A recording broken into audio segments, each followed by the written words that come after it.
The boss of HS2 Ltd has apologised for failings in the handlings of complaints from residents affected by the high-speed rail line.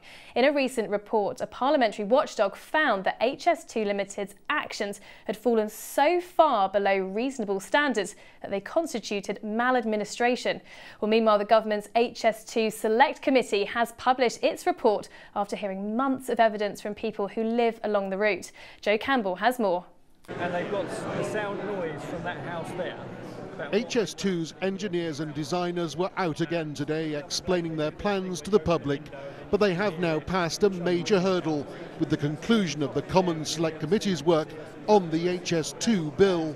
I think by and large, we did a very good job. The Select Committee held us to task where we needed to be held to task, and I think we got a better scheme as a result of it.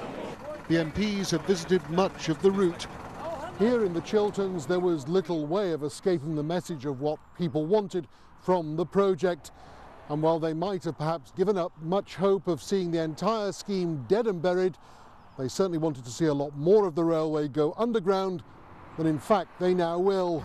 The extra screening of the route here in Wendover to limit noise that they'll now get instead hadn't gone down well. I don't know whether any of you have seen this. This is what the Select Committee are supporting in terms of mitigation of noise around Wendover. The area of outstanding natural beauty here has been seriously decimated by that proposal. All that's needed is a bored tunnel, and the problem goes away. Road and footpath improvements as part of the build in Northamptonshire, attempts to limit the impact of construction in Oxfordshire, and of course the slightly longer tunnel in Buckinghamshire, all had failed to impress the critics. One only has to look at the small level of gains that the public have made in the face of HS2 plans to actually realise that, I suppose not to put too fine upon it, we've just been stitched up. HS2 bosses might disagree.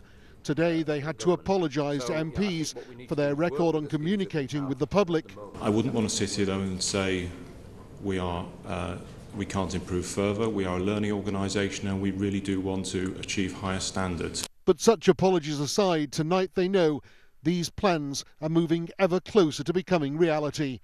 Joe Campbell, BBC South Today, on the route of HS2.